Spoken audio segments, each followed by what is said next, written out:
Hello, my beautiful friends. I am Laurel Bleadon-Maffei with Illuminating Souls, welcoming you to this episode of Sleepy Bedtime Blessings, a podcast designed to help you rest, relax, and fall asleep, all while deepening in your connection with your beautiful team of angels who love you so. If we're meeting for the first time, I am an angelic practitioner, a spiritual teacher, and an encourager of souls. And I have to say, I love my self-appointed job title. In the kind of job that I have, I can call myself whatever I want. I used to call myself a channel for the angelic realms, which is also true and beautiful. But over the past few years, I have synthesized it to angelic practitioner, spiritual teacher, and encourager of souls, because as you might come to know, I always seem to use way more words than are absolutely necessary. I guess I have a poet's heart. And it's a wonderful job, I have to say. I get to inspire. I get to bring love. I get to help you remember who you are as a divine being in human form. And my offerings include one-on-one angel sessions, which take place over the phone, where we have a soul-inspired conversation and I bring forward messages from the angels for you. I also offer soul mentoring, which provides for ongoing support as you move through a time of change or growth or healing. And then I also offer a wide variety of classes. About every 6 weeks, I bring forward a new offering. And if you're ever interested in participating in one of my classes, just so you know, they are almost always small and intimate, anywhere between 4 to 10 people. So we get lots of time to converse and get to know each other. And the classes happen over Zoom. And you'll meet some of the loveliest people if you ever choose to join us. And you can learn more about all my offerings at illuminatingsouls.com, where you also can sign up for my daily inspiration email list. So that's a bit of what I do in my waking hours. But here we're going to be talking about rest and sleep. And I am someone who listens to sleep podcasts every night, and this is why I have created this for you. My intention is for this to be a cozy, soothing, love-filled place where you can curl up and relax, drift off to sleep if that is your intention, or else I can keep you company as you go about your day. But there will be no loud voices or noises. I will speak to you in a way that is a bit rambling, perhaps a little bit boring, and that's intentional. This is not meant to be a narrative that you have to follow and you have to pay attention. More, I'm going to be kind of a wandering voice, keeping you company for the next hour or so. So you'll have plenty of time to drift off to sleep, if that is what you wish. My preference for sleep podcasts is that they last an hour or longer, because I never want to feel pressured to go to sleep. That's why this episode is going to be about an hour long, and if you want something longer, you can always set up a playlist in your favorite podcast app, because there are over episodes. So I can keep you company for days. So I invite you to curl on up, get cozy, snuggle in whatever way works best for you. I happen to love lots of pillows and blankets, so at night I really curl up. I really get cozy. And my body just sighs. My body is so happy. It's like, great, we did another day, and now we get to rest. So as I'm talking to you, the angels are already bringing forward waves of love for you. And we all experience this differently. You might actually feel it. Some people do. It's called clairsentience. So you might feel some tingles. You might feel a loving presence. You might even feel some tears welling up in your eyes. And that's often a sign that the angels are with you. If you're not feeling this, don't worry. It doesn't mean they're not with you. You can imagine their presence. And I often encourage you to use your imagination when it comes to the love of the angels, because our imagination often overlaps with our divine guidance. So the imagination can serve as a gateway to open us up to the angels that are with us. For me, I imagine the most loving presence in the universe is with me. I imagine what it would feel like to have them shining love upon me. And I imagine the messages they would say to me. And often it starts the flow. You know, we have to start somewhere. I think many of us wish for something that is so visceral and different than our ordinary reality that we would absolutely positively know we were having a divine experience. But the truth is, it is often much more subtle. So subtle, most of us don't even know it is happening. And this is why I encourage you to use your imagination to begin to open to their love. So I invite you to take a nice deep breath in and release. And just allow your body to settle down. Allowing your body to relax and replenish and receive the love that is streaming to you now. And I'm going to call in the angels. They're here already, but I love sharing this ritual with you. So beautiful angels on high, I invite you to join us here, and we welcome you into our hearts.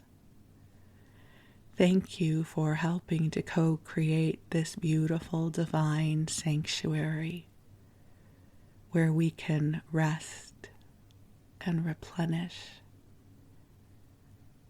And angels, I ask that you bring forward waves of love in ways that are meaningful for each of our beloveds listening to this message. I ask that you help bring them ease, healing, inspiration, and light. And dear ones, just take some nice deep breaths in and out. And if you have any prayers or intentions that you wish to share with the divine, I invite you to bring them into your heart now.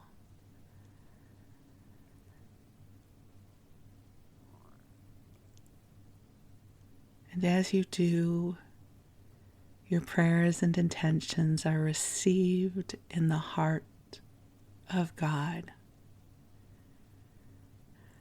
Just before I started recording this episode, I pulled a card from the Healing with the Angels Oracle deck. And the card that came forward is New Beginnings. I always love the energy of that card. It signals that new portals are opening up. It's an invitation to experience this moment in a new way. And I love the invitation of new beginnings. So I invite you to gently contemplate how new beginnings might be showing up for you. It's like, what seeds are being planted? What inspiration is flowing to you? How are you blossoming open? As I record this, it is February, and I'm starting to get all kinds of seed catalogs for the summer gardens. And there's something so beautiful about this invitation to contemplate what we might want to be planting in the coming months. It's this promise that the entelechy of a seed is to germinate and become a plant that can provide us with sustenance. And so that's a metaphor for life. It's not just the summer gardens with our vegetables or flowers. It's our life. So, my sweet friend, I affirm that beautiful seeds of potential and joyful opportunity are germinating in your name. That inspiration is finding you and will be finding you in the days and weeks to come. And you don't have to make it happen, just like the seeds that come in the little envelopes. Your spirit is filled with the wisdom and the life force to help you blossom open into something new and wonderful that will delight you. You don't have to figure it out. Just in this moment, allow yourself to call to you your beautiful, authentic spirit. That even if your body is tired, your spirit is vibrant. That even as you rest, your divine spirit, your soul, is dancing in the universe in service to helping cultivate a beautiful path of light for you. So take a deep breath in, allowing your physical body to rest, allowing your conscious mind to relax and just listen to the rhythm of my voice so that you can drift off into that beautiful mystery of sleep.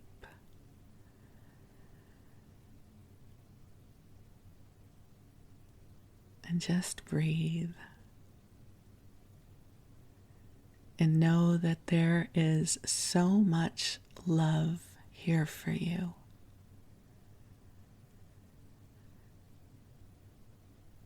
That co-creation happens multidimensionally across the timeline of our lives.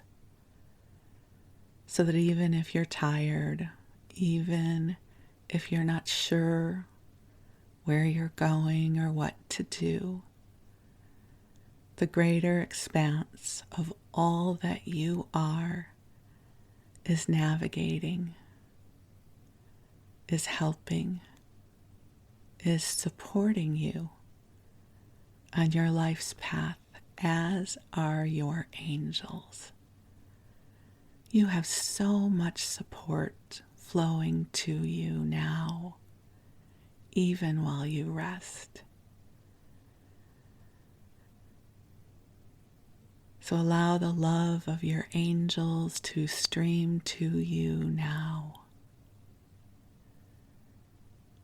They are saying prayers on your behalf, and they are whispering messages of encouragement and comfort to your heart. You, my friend, you are precious in all this world, and we are so deeply grateful for you. And I am so grateful to be with you in this light-filled sanctuary that we call Sleepy Bedtime Blessings. That together we are creating a beautiful matrix filled with light, a place where you can rest into, knowing that you are loved and supported. And so you go ahead and rest, and your angels will be with you. And while you rest, I'm going to wander through some stories for you. And so for story time, we are going to wander. That is the inspiration for this story time, the art of wandering. This is actually a topic I was going to create an episode about when I was doing my first podcast, Musings of an Earth Girl, which is still available, but I don't publish episodes to it anymore. Because I had started to contemplate how often I have loved wandering. And as I was contemplating recording this episode earlier this week, I was not yet connected with the inspiration of what our theme would be. So there's different kinds of episodes that I create here. Some are me meandering through my own memories and reflections, and that's what we're going to do here in this episode. In other kinds of episodes, I might read to you from the public domain, or flip through the pages of an old TV guide or cookbook or catalog. And each kind of episode has its own place in my heart. But it might not surprise you to know that the ones where I'm flipping through the pages of an old publication or reading to you are a little bit more work, because I have to stop and start, or I might make a mistake, and it's not terribly hard. It's not as if I'm doing manual labor. I just mean in terms of how I hold in consciousness, it's a little bit different. And for me, just talking comes easily. And I'm not saying I'm amazingly entertaining the whole time, but it's a sleep podcast, and it's not as if I have to come up with 60 minutes of riveting material. I am just here to keep you company and be a sweet and friendly, loving voice prattling on in the background while you drift off or go about your day if you're using this in your daytime hours. So the bar's pretty low.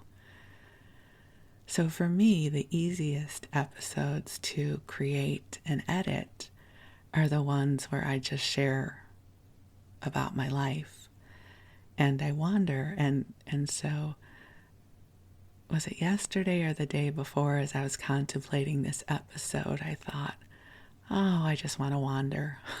I don't want to have to read something or figure out what I'm going to do. I just want to wander with you, which is such an organic form of conversation that we all participate in all the time, right? When you meet a friend for lunch, you don't have a planned agenda.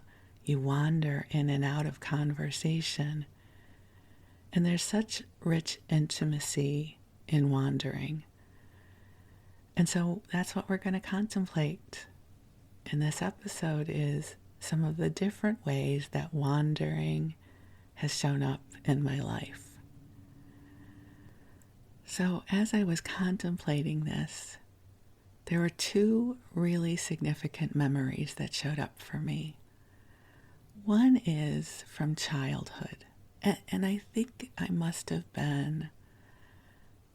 have started somewhere around maybe 10 years old until I was sort of in my adolescence. It may have started younger, but it's this, I'm going to call it a memory, even though it never happened in physical world, where in the wee hours of the morning, so usually around 2 a.m. or 3 a.m., I would visualize or imagine, or maybe it was astral projecting, I really don't know, going out of my parents' house, going down the stairs, and then walking up Howard, which was the busier street that ran perpendicular to the block we lived on. And it wasn't busy. When I say busy, it wasn't high traffic, and certainly not in the wee hours of the morning. And I would walk in the direction of White Hen Pantry. Not that I ever went there in these visits, but that would be the direction. I would always go in the same direction.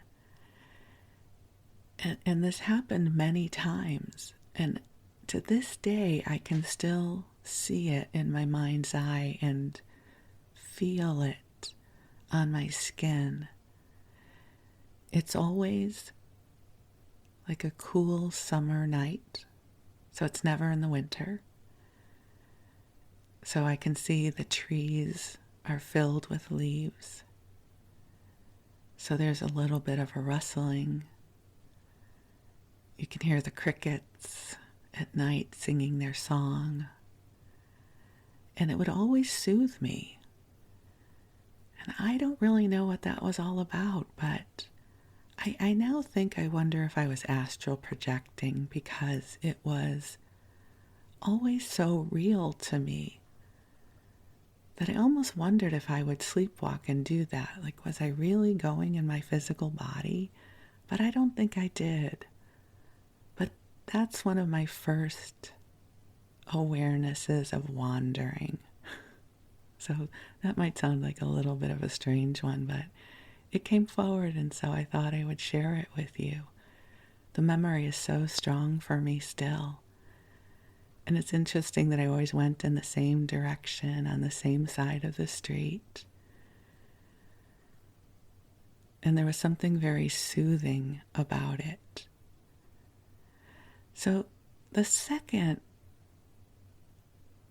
wandering episode that I want to share with you happened when I was living in Los Angeles. And I started doing this in the mid-'80s. And it involved going to the Bodhi Tree bookstore. So if you're not from Los Angeles, you might not know about the Bodhi Tree. But the Bodhi Tree was a well-established, well-loved metaphysical bookstore in West Hollywood. So I opened to the world of metaphysics and the New Age in the late 1980s. Louise Hay was just getting started with You Can Heal Your Life. I had just enrolled at Pepperdine University for my MBA, which I never did get. And I had to take a class in human development that was taught by a professor who used law of attraction and metaphysics as the gateway to talk about human potential. And this is what opened me up to this world. You can hear more about that part of the story in the episode called My First Psychic Experience. And that's also when I connected with my friend Judy, or I also call Judes. And so I think my first trip to the Bodhi Tree likely happened with Judes and maybe another friend. Because you have to remember that back in the late 1980s, the mainstream internet did not exist. Amazon hadn't yet been launched from Jeffrey Bezos's garage. The only way to buy books was to go to the bookstore. And most mainstream bookstores didn't have big metaphysical sections. This was not mainstream. So to have a bookstore like the Bodhi Tree was a really extraordinary experience. And everything was new to me. Now, the thing about the location of the Bodhi Tree, it was at 8585 Melrose. I will always remember that address. It's easy to remember. But in that neighborhood, parking was impossible. It was adjacent to a residential neighborhood, which most of the neighborhoods in Los Angeles are. LA is very densely populated. And so you couldn't ever park on the side streets because it was all permit parking. And to get a meter near the Bodhi Tree was hit or miss. It wasn't easy to find a parking space near the Bodhi Tree. And they had 2 precious parking spaces at the Bodhi Tree itself, which I think perhaps maybe once or twice in my life I was fortunate enough to get one of those. And then, to make things even more difficult, where I lived in West Hollywood, parking was hard. And for about 1.5 years, I lived in a 2-bedroom with a roommate, and we just had 1 parking space. And so, if I was parked on the street, I wouldn't want to leave because I wouldn't know if I would get a parking space when I would come back. So it's weird how parking difficulties created this opportunity to wander that we're going to talk about. So at some point I decided that I would just walk to the Bodhi Tree. Well, I wanted to maybe get a little exercise. I think this is before we thought of walking as exercise. It was like a time in the world when we thought drinking bottled water was weird, right? It's interesting how things change. And so I carried this little purse that I could do crossbody that had a credit card and my driver's license and a little bit of cash. And the thing that I discovered about walking to the Bodhi Tree, which I just looked it up on Google Maps, and it would have been about 1.3 miles from my apartment, was where I lived was always very, very busy and noisy. Again, densely populated, lots of apartments and cars and traffic. And I would start walking down these different side streets. To go to the Bodhi Tree, I didn't just walk down the main streets. I would take an opportunity to look at the different neighborhoods. The joy of walking down a block and seeing different homes and wondering who lives there, seeing their gardens or what's in their windows. Not in a creepy stalker kind of way, but just more that passing humanity, curiosity way of wandering. And I came to love these walks to the Bodhi Tree, and each time I went a different way. That was part of my agreement with myself, is I would always try and change it up a little bit. And eventually I would arrive there. And I thought I would wander through the experience of the Bodhi Tree with you. So it was on Melrose, and you went up, I think maybe about 5 stairs to get into the store. So there's always those little newsstand boxes with free newspapers at the entrance. But I usually didn't pick those up right away. Instead, I would go up the stairs and come into the front door of the Bodhi Tree. And when you come in, on the left-hand side was a very long counter that wrapped around. And so that's where you would check out. And right in front of you, as soon as you entered, before you made your first left turn, there was usually a wall filled with candles or knickknacks. But as soon as you walked into the Bodhi Tree, you entered into a different world. There was always music playing in the background. There were delicious scents, the candles and the incense. And the energy was calm. So if you can imagine a well-loved metaphysical store, it has a different kind of energy field. So I would go up the stairs, I would see what knickknacks were on that front wall, and then I would make my little turn to go past the long counter. And then usually just to the right, there's a magazine rack. Again, so many interesting metaphysical magazines about yoga, about consciousness, about astrology. And again, remember this time on the timeline, we don't have the internet to look things up. There's no YouTube. There's no Amazon. So we had public libraries. We had the big chain bookstores. And then we had the Bodhi Tree. So at this time in my life, everything was new to me. And as a little aside, astrologically, I have Mercury in Gemini. I don't expect you to know what that means, but I'll tell you. So Mercury is the planet that rules our mind.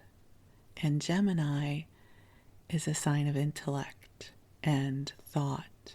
So people with the aspect of Mercury and Gemini, we are binge learners. When there's something we want to learn, we want to know everything right now. So I'd started this class at Pepperdine and became enthralled with the world of metaphysics. So my little Mercury and Gemini mind, I wanted to know everything. I wanted to metabolize 10 lifetimes of information in a month kind of thing. So I would wander through the Bodhi Tree. So there were the magazines, which I wasn't as interested in. And then there was usually a display of some of the books that they were featuring.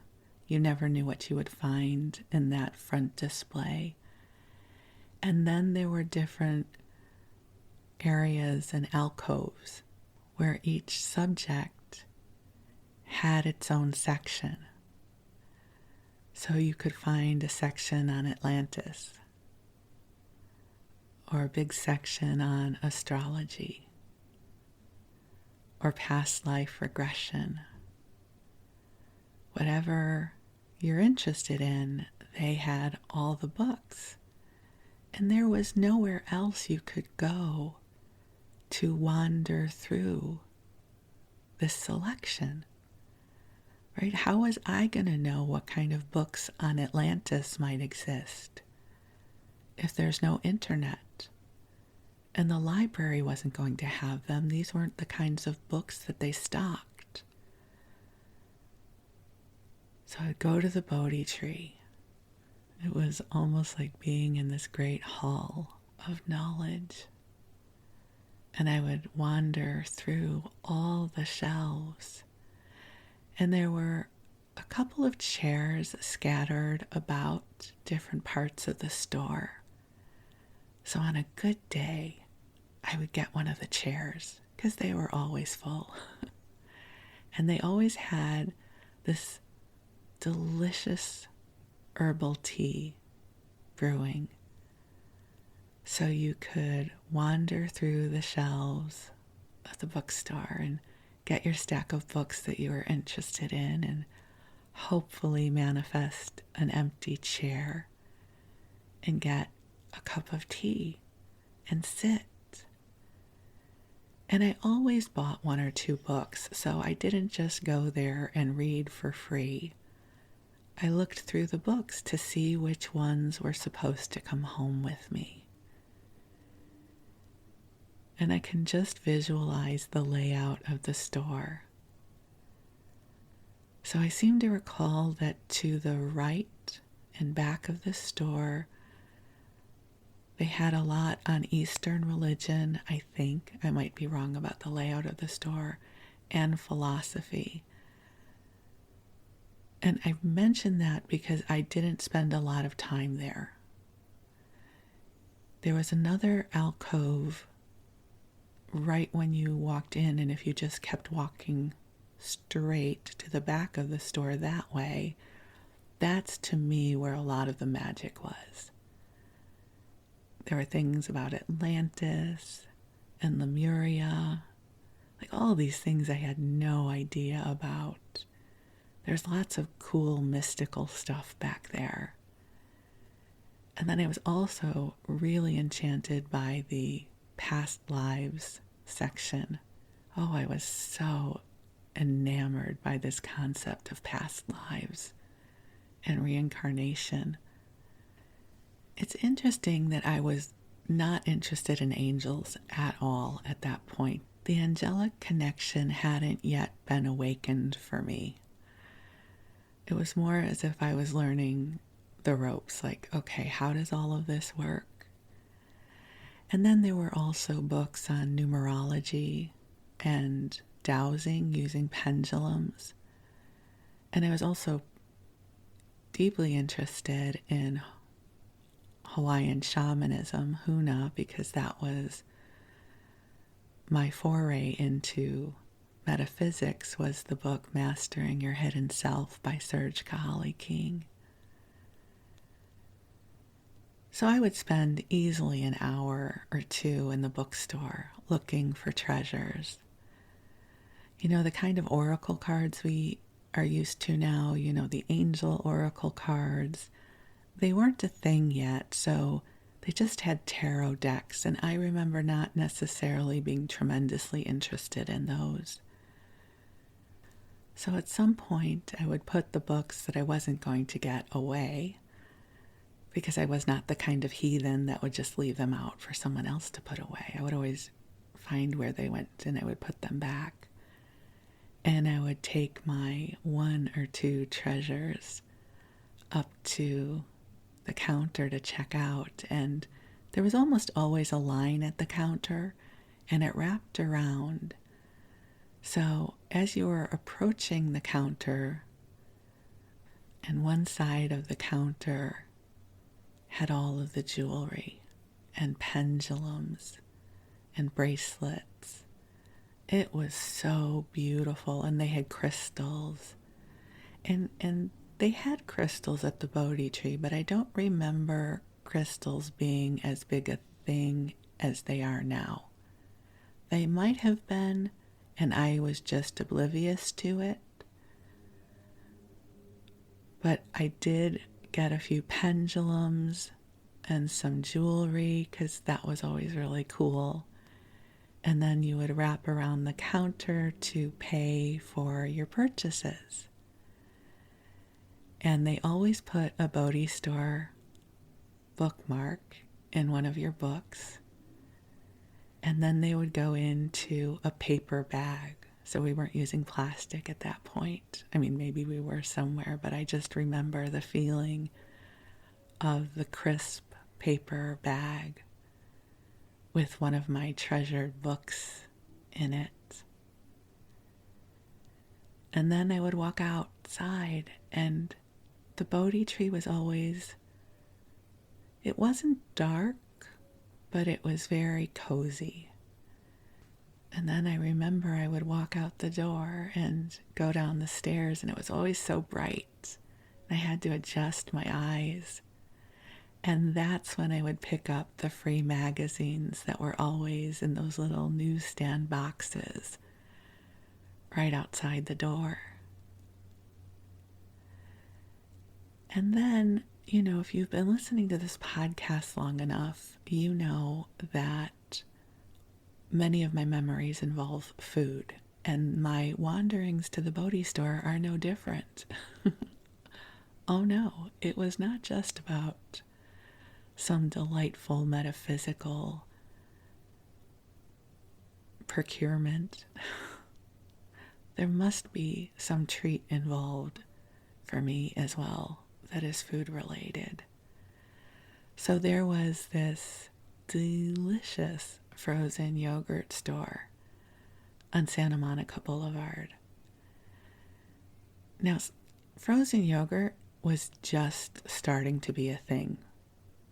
And there were 2 frozen yogurt stores that were popular then.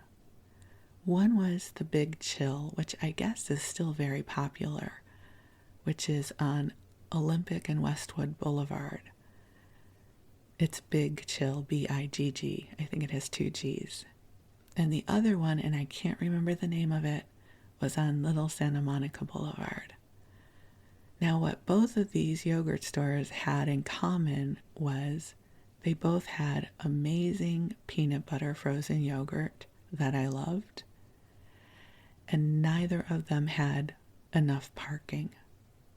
So it really was a day filled with serendipity if you managed to get a parking space at the frozen yogurt store. So on my wandering adventures to the Bodhi Tree, I would then walk over to the frozen yogurt store, which was probably another mile away or so. And again, I would go up side streets. I would zig and I would zag, and I would try to stay away from the main thoroughfares for as long as possible. And then I would finally arrive to the frozen yogurt store, and I would get my peanut butter frozen yogurt, and I would sit there in the little window and eat it while I had my little book of whatever I had gotten at the Bodhi Tree. And it felt so decadent. Like there was something about giving myself permission to wander in this unstructured time, feasting my senses, whether it was taking in the beauty of the homes I was walking past, or being in the energy field of the Bodhi Tree, wandering through all of their books, discovering different topics, ideas I didn't even know existed, waiting for something to spark for me, and something always did. I would always leave the Bodhi Tree having received the blessing of inspiration and insight and the feeling of being divinely engaged somehow. And then for my Earth Girl, we would go and get our frozen yogurt. And I didn't have to worry about parking because I was on my feet and I was walking and I had this freedom. And then once I finished my frozen yogurt, I then had to walk home, and I was probably about a mile away from my apartment. And by this time I'm tired. And there is no Uber. Uber doesn't exist yet. And I was not going to get a cab. LA was not a cab kind of city at that point. Nor was I going to take a bus. So I really just had to walk. And I always remember on the walks home, there was very little wandering involved. It was a direct route. Like, what is the shortest point between these two distances? I need to get home now. Which is always how I am. Whenever it's time to go home, I want to get home now. Whether I'm on a trip of a lifetime and having a wonderful time, but I'm knowing I'm going to be leaving tomorrow, I'm always like, okay, I need to be home now. There's something about the return journey that I find very cumbersome. It is not delightful at all. So eventually I would get home and I would have my new book. And then I would read the book and wander through its pages and learn something new. And then I would have something to go into work the next day and tell Judy about. Be like, Judy, I bought a book on, and then fill in the blank, past life regression. And so many of those books are still in my library today. And so those are just a couple of my wandering experiences. And I was thinking about how wandering shows up in my life now. And it's interesting. I don't know if you've ever thought about it this way. But social media is absolutely a form of wandering, right? There's no destination in mind. When I scroll through Instagram or I scroll through TikTok, I am doing a visual form of wandering. Like, I have no idea what's going to show up next, but let's see. Let's go down this rabbit hole. Let's turn right. Let's turn left and see what's going to happen. And the other form of wandering that I love, and I shared with you in another podcast, although not in great detail, is grocery shopping. I love to wander through a good grocery store. You know, if I'm traveling around the world, I want to go into grocery stores. I want to see what's on their shelves. So just yesterday I did this. Xfinity, who is who we have our cable and internet from, they were upgrading something in our neighborhood. And we didn't have internet or service on Wednesday, and so it was supposed to be back yesterday. And lo and behold, it wasn't, and I had work to do, and I was so frustrated. And I was like, I am going to Berkeley, and I'm going to wander. It was my soothing activity. And so there's a little Japanese market that I visited, and I didn't buy anything, but I loved going up and down the aisles to see if anything called to me, just like I would have at the Bodhi Tree, but this was food-centric. And then I went to what is one of my favorite grocery stores of all times, the Berkeley Bowl. There's two of them. There's the original Berkeley Bowl and Berkeley Bowl West. For those of you who are local, I always go to Berkeley Bowl West. And Berkeley Bowl is just this amazing grocery store. They have really great prepared foods. And it's on the healthy side. I mean, it's not a health food store, I wouldn't say, but maybe more of, it's sort of a blend between kind of a Whole Foods and your local supermarket. You know, it's kind of eclectic. And so they have amazing prepared foods. And they have a sushi bar. And then they have the most expansive array of produce I've ever experienced. So their organic section is bigger than most supermarkets' whole produce section. And then they have their conventional produce, but most of it is grown responsibly. So, for instance, right now, this time of year, so it's February, there's a lot of citrus out. So they have 10 different kinds of oranges and tangerines and satsumas, 6 different kinds of grapes, easily 20 different kinds of apples. And so I love wandering up and down the aisles at Berkeley Bowl. Their cheese section is fantastic. Their bread section is phenomenal.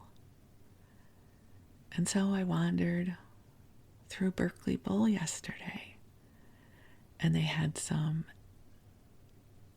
heirloom navel oranges. So the heirloom is the variety, and my experience of them is they're very sweet. I have not tried these yet.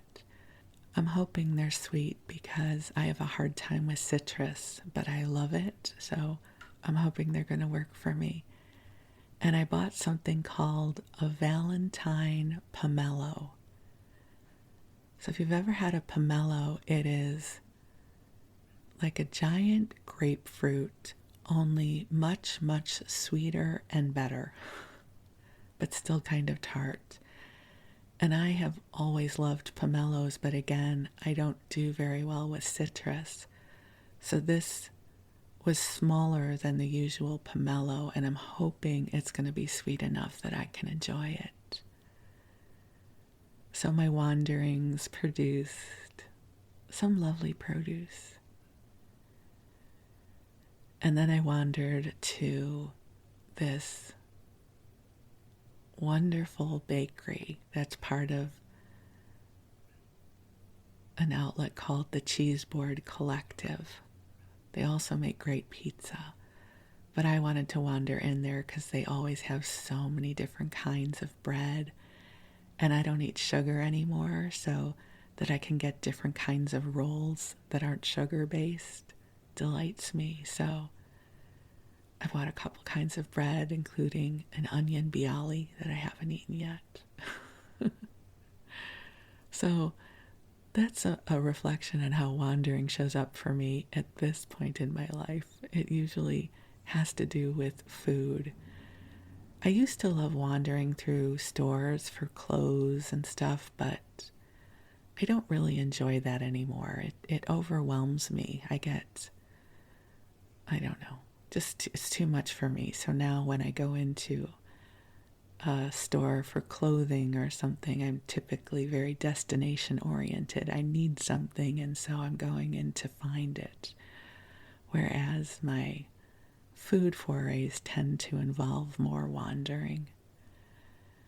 And then I get to wander here with you. I mean, listen, that I am getting to wander through different parts of the timeline of my life and share these memories with you. It is so wonderful for me. I love getting to create this podcast for you. I love remembering what I used to watch on television. I love remembering the wanderings I've had. It's just delightful. So thank you, my beautiful friend, for helping me to co-create this beautiful outlet for wandering through conversations. Because I imagine if we were going out for lunch, that these are the kinds of things we would wind up telling each other. And I would not take up the full hour and not let you get a word in edgewise, just so you know. I would let you talk because I want you to talk and tell me your stories too. So if you ever decide to do a podcast where you wander through the stories of your life, you be sure to let me know, because I will listen. So, my beautiful friend, you have a good rest. Thank you for allowing me the blessing of this time with you. You are very precious to me, and I am grateful for the gift of you.